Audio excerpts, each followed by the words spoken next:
जय हिंद दोस्तों, रक्षित खन्ना के इस चैनल में आपका स्वागत है।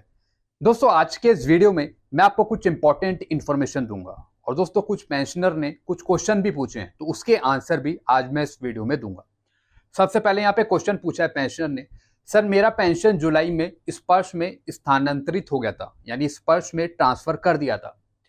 पिछले जीवन प्रमाण पत्र को नवंबर माह में बैंक में जमा किया था, यानी इन्होंने अपना पिछले साल जो लाइफ सर्टिफिकेट सबमिट किया था वो किया था बैंक में नवंबर में। अब मैं कब जीवन प्रमाण पत्र जमा करूंगा? क्या स्पर्श से कोई सूचना प्राप्त होने पर जीवन प्रमाण पत्र जमा करना है? दोस्तों, इनका स्पर्श पे माइग्रेशन हो गया है, तो अब ये अपना लाइफ सर्टिफिकेट स्पर्श में सबमिट करेंगे और इनकी पेंशन भी स्पर्श के थ्रू आएगी। सबसे पहले इनको अपना यूजर नेम पासवर्ड चेक करना है कि इनको यूजर नेम पासवर्ड मिला है या नहीं मिला है। जब इनको यूजर नेम पासवर्ड मिल जाएगा उसके बाद ये लॉग इन करेंगे और फिर अपनी ड्यू डेट देखेंगे कि कब इनकी ड्यू डेट है लाइफ सर्टिफिकेट भरने की। अगर इनकी सितंबर में ड्यू होगी तो ये सितंबर में भरेंगे, अगर ये अक्टूबर में ड्यू होगी तो अक्टूबर में भरेंगे, अगर इनकी नवंबर में ड्यू होगी तो फिर ये नवंबर में भरेंगे। तो एक बार इनको अपना ड्यू डेट चेक करना है क्योंकि इनका स्पर्श पे माइग्रेशन हो गया है, यानी जो डेट दिखाएगा उस डेट से पहले इनको अपना लाइफ सर्टिफिकेट सबमिट करना पड़ेगा स्पर्श के पीपीओ के साथ, वो भी स्पर्श में। चलते हैं अगली इंफॉर्मेशन की तरफ। फिर दोस्तों, कई पेंशनर हैं और कई संगठन हैं जो डिमांड कर रहे हैं कि लास्ट बेसिक का उन्हें 75% पेंशन मिले। पूर्व सैनिकों की न्यूनतम पेंशन अंतिम वेतन का 75% तय करने की मांग है। दोस्तों, ये मांग पहले भी पहुंचाई जा चुकी है भारत सरकार के पास, लेकिन आपको पता हो भारत सरकार ने इस पे एक लेटर जारी किया था जिसपे उन्होंने बताया था कि जो रूल्स के अकॉर्डिंग है वो लास्ट बेसिक का 50% है, तो वो ही दिया जाएगा। अभी ऐसी कोई डिमांड भारत सरकार नहीं तय करेगी कि आपको लास्ट बेसिक का 75% पेंशन मिल जाए। अभी ऐसी कोई जो बात है वो भारत सरकार के अधीन नहीं है। भारत सरकार ने इस पे लेटर भी निकाल दिया था जिसपे भारत सरकार ने भूतपूर्व सैनिकों की मांग को मना कर दिया था। चलते हैं अगली इंफॉर्मेशन की तरफ। फिर दोस्तों, पीसीडीए और स्पर्श सर्टिफिकेट अलर्ट फॉर पेंशनर, यानी पीसीडीए और स्पर्श आपके लिए गाइडलाइन जारी कर रहा है, वो भी लाइफ सर्टिफिकेट को लेके कि आप अपना लाइफ सर्टिफिकेट टाइम पे सबमिट कर दीजिए, नहीं तो आपकी पेंशन स्टॉप कर दी जाएगी। फिर दोस्तों, एक पेंशनर है जो मैसेज लिखते हैं, पूछते हैं, I got information that I migrated to Sparsh on 29/8/2023, यानी ये स्पर्श पे माइग्रेट हो गए थे 29 अगस्त को, येट नॉट रिसीव द स्पर्श आईडी एंड पासवर्ड, और अभी तक इन्हें यूजर आईडी और पासवर्ड नहीं मिला है। Will it effect my September pension, क्या इसकी वजह से इनकी सितंबर की पेंशन रोकी जाएगी? नहीं दोस्तों, इनकी जो सितंबर की पेंशन है वो स्पर्श के थ्रू ही आएगी। अगर आपको यूजर नेम पासवर्ड अभी तक नहीं मिला है तो उसका इंपैक्ट, उसका असर आपकी पेंशन पे नहीं पड़ेगा, आपकी पेंशन कंटिन्यू रूप से चलती रहेगी। बस जब आपको यूजर नेम पासवर्ड मिल जाए तो आप ड्यू डेट देखेंगे और ड्यू डेट के अकॉर्डिंग उससे पहले आप अपना लाइफ सर्टिफिकेट जरूर सबमिट करेंगे स्पर्श पे, तो इसकी वजह से आपकी पेंशन नहीं रुकेगी अगर आपको यूजर नेम पासवर्ड नहीं मिला है। चलते हैं अगली इंफॉर्मेशन की तरफ। फिर दोस्तों, SB account convert to DSP account, अगर आपका एसबी अकाउंट है, सैलरी अकाउंट है, अगर आप उसे डीएसपी में कन्वर्ट कर देते हैं तो दोस्तों इस तरीके से आपको फिर जो स्टेटमेंट है वो आपको फिर ऐसा शो होता है, उसमें SBCHQ DSP pension gold statement में भी ये लिखा आ जाता है। इससे आपको पता लग जाता है कि जो आपका नॉर्मल एसबी अकाउंट है वो डीएसपी में कन्वर्ट हो गया है, उसके बाद आप डीएसपी की फैसिलिटी लेना स्टार्ट कर देते हैं। तो ये स्टेटमेंट किसी ने निकाल रखी थी तो उसकी डिटेल है, यहाँ पे ऐसा कोड लिखा आता है, इसका मतलब आपका कन्वर्ट हो गया है डीएसपी अकाउंट में, गोल्ड पैकेज में। चलते हैं अगली इंफॉर्मेशन की तरफ। फिर दोस्तों, एक है पेंशन स्लिप, यानी पेंशनर पूछ रहे थे कि मैं तो रिटायर हो गया 2007 में नवंबर में, तो मेरा नवंबर 2022 में मेरा कम्यूटेशन बंद हो जाना चाहिए था, मुझे फुल पेंशन मिलनी थी, लेकिन नवंबर 2022 के बाद भी मेरा कम्यूटेशन काटा जा रहा है मेरी पेंशन में से, ऐसा क्यों? दोस्तों, जब भी आपकी पेंशन रिवाइज होती है बीच बीच में, या फिर आपको एमएससीपी एसीपी मिल जाती है, तो जो कम्यूट अमाउंट है वो चेंज हो जाता है। उसकी वजह से आपका पीरियड भी चेंज हो जाता है। जैसे कि यहां पे सीवीपी अमाउंट है, ये अलग अलग अमाउंट है, तो अलग अलग अमाउंट पे अलग अलग डेट होती है कम्यूटेशन खत्म होने की। तो जरूरी नहीं है कि आप 2007 में रिटायर हुए तो 15 साल बाद 2022 में आपका कम्यूटेशन बंद हो जाएगा, ऐसा नहीं है। जब आपकी बीच में पेंशन रिवाइज हुई होगी या आपको एमएससीपी एसीपी मिली होगी, तो जो कम्यूट अमाउंट है वो चेंज हो जाता है। उसकी वजह से वो डेट भी चेंज हो जाती है। यानी जब आप रिटायर हुए उसके बाद से जो डेट बनी होती है 15 साल की, वो भी चेंज हो जाती है, फिर वो अलग अलग डेट होती है। तो जो आपका कम्यूटेशन एंड होगा वो इस तारीखों को होगा, 1 फरवरी 2023 या फिर 12 मार्च 2026, 30 अप्रैल 2037। तो इस तरीके से कम्यूट अमाउंट की डेट को डिवाइड कर देते हैं अलग अलग पार्ट में। और एक और चीज है कि मान लेते हैं अगर आप 2007 में रिटायर हुए, उसके बाद जब आपकी पेंशन बनी, तो पेंशन में से कब आपका कम्यूटेशन माइनस करा गया, कौन से मंथ में, कौन से ईयर में। तो दोस्तों वो चीज भी सबसे ज्यादा इंपॉर्टेंट होती है कि आपका कम्यूटेशन कब से कटना स्टार्ट हुआ रिटायरमेंट के बाद से। चलते हैं अगली इंफॉर्मेशन की तरफ। फिर दोस्तों एक गाइडलाइन जारी हुई है स्पर्श की तरफ से, एक एसओपी है, कुछ पॉइंट है कि किस तरीके से अगर पेंशनर की डेथ हो जाती है, भूतपूर्व सैनिक की डेथ हो जाती है, उसके बाद कैसे स्पर्श पर फैमिली पेंशन चालू करनी है, कैसे इनिशिएट करनी है। तो ये सारा काम ऑनलाइन है, इसके लिए आपको इंटरनेट की जरूरत पड़ेगी, ब्राउजर की जरूरत पड़ेगी, पीपीओ नंबर की जरूरत पड़ेगी। उसके बाद फिर आपको इनिशिएट फैमिली पेंशन करनी है। यानी फैमिली पेंशन को चालू करने के लिए आपको स्पर्श का ही सहारा लेना है।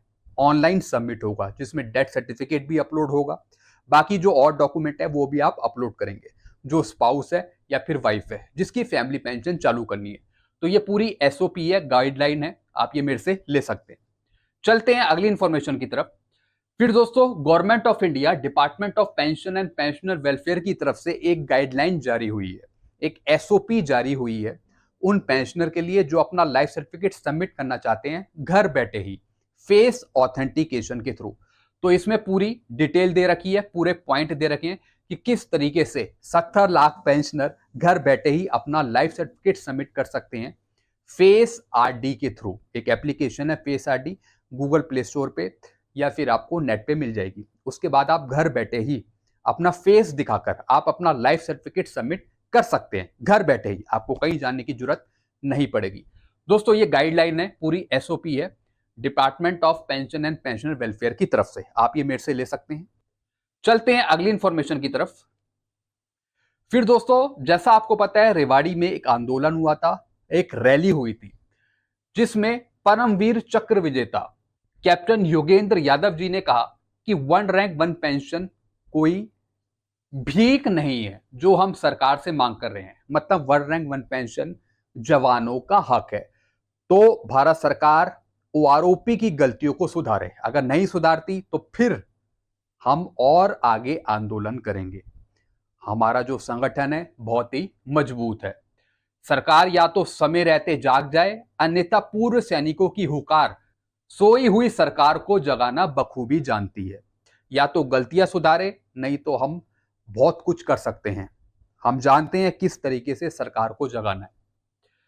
फिर दोस्तों बिलासपुर से एक खबर है जिसमें कुछ संगठन यहां पे जुड़े थे, इन्होंने बातचीत करी और उन संगठन का नाम था वेटरन पूर्व सैनिक United front of ex serviceman union, जिसमें उपाध्यक्ष कैप्टन बालक राम शर्मा जी ने एक बात कही कि अगर सरकार उनकी मांगे नहीं मानती है या फिर सरकार ओआरओपी की गलतियों को ठीक नहीं करती है, अगर नहीं करती है तो इसका असर हम चुनाव में दिखाएंगे।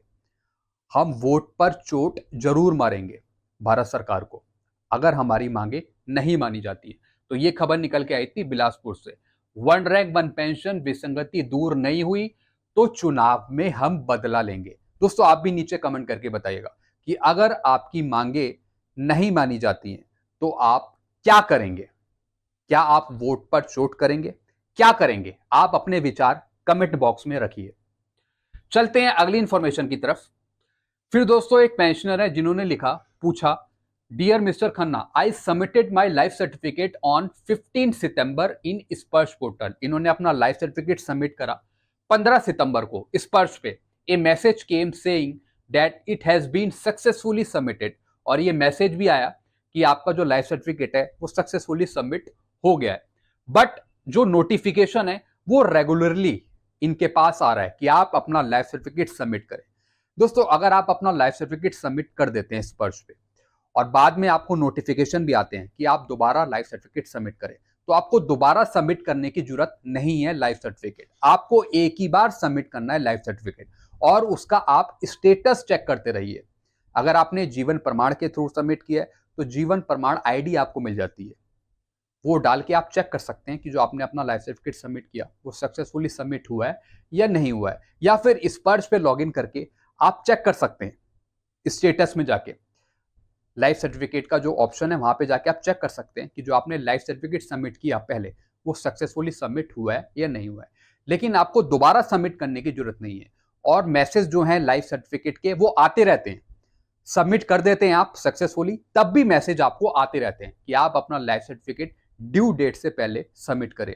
दोस्तों ये अलर्ट होता है स्पर्श की तरफ से, बैंक की तरफ से भी कई बार अलर्ट आता है कि आप अपना लाइफ सर्टिफिकेट सबमिट करें, लेकिन आपको दोबारा सबमिट करने की जरूरत नहीं है। अगर आपने एक बार सबमिट कर दिया है, बस आप उसका स्टेटस चेक करते रहिए 2-3 दिन बाद, 4 दिन बाद, तो इनको दोबारा सबमिट करने की जरूरत नहीं है और जो मैसेज आते हैं आप उसे अवॉइड कर सकते हैं।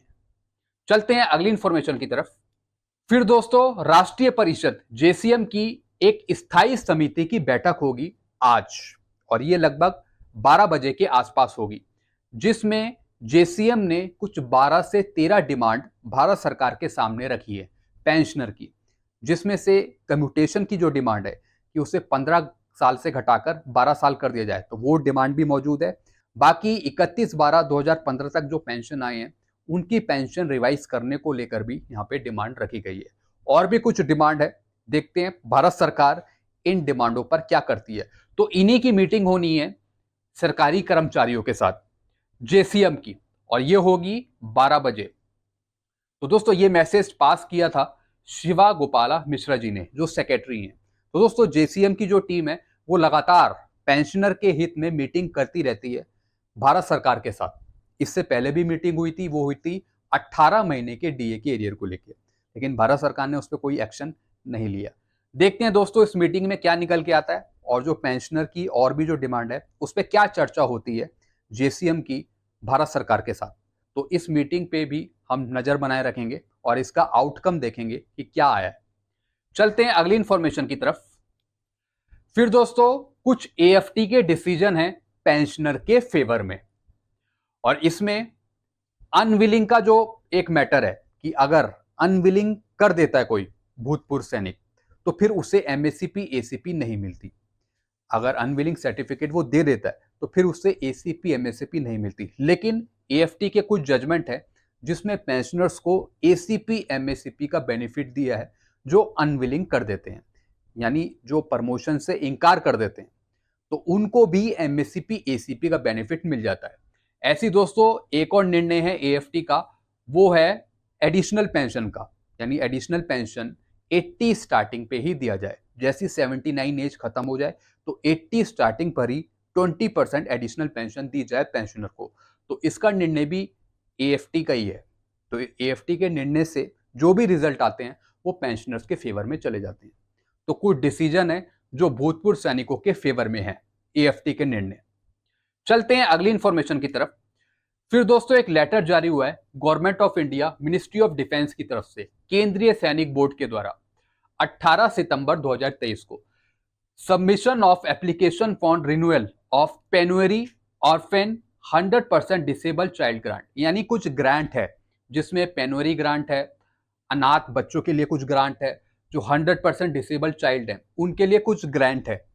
तो दोस्तों कुछ अनुदान है जो यहाँ पे प्रोवाइड करता है केंद्रीय सैनिक बोर्ड या फिर राज्य सैनिक बोर्ड या फिर जिला सैनिक बोर्ड। तो जो भी ये कार्यवाही है आप कुछ पूछने के लिए अपने राज्य सैनिक बोर्ड या फिर जिला सैनिक बोर्ड या फिर केंद्रीय सैनिक बोर्ड से संपर्क कर सकते हैं। तो इस लेटर में समझा रखा है कि जिन्होंने पिछले साल सही तरीके से अप्लाई किया था, उनको कोई दिक्कत नहीं होगी इन ग्रांटों को लेने के लिए। तो इस साल भी वो आसानी से अपनी एप्लीकेशन फॉरवर्ड कर सकते हैं। बाकी जो लाइफ सर्टिफिकेट है, लाइफ सर्टिफिकेट को लेकर भी यहां पे बात करी है। अगर ये ग्रांट लेनी है तो इसके लिए उन्हें लाइफ सर्टिफिकेट सबमिट करना पड़ेगा, वो भी ऑनलाइन KSB वेबसाइट पे, जो केंद्रीय सैनिक बोर्ड की साइट है। वहां पे आपको ऑनलाइन अपना लाइफ सर्टिफिकेट सबमिट करना पड़ेगा 1 दिसंबर से 31 मार्च के बीच में, करंट फाइनेंशियल ईयर में।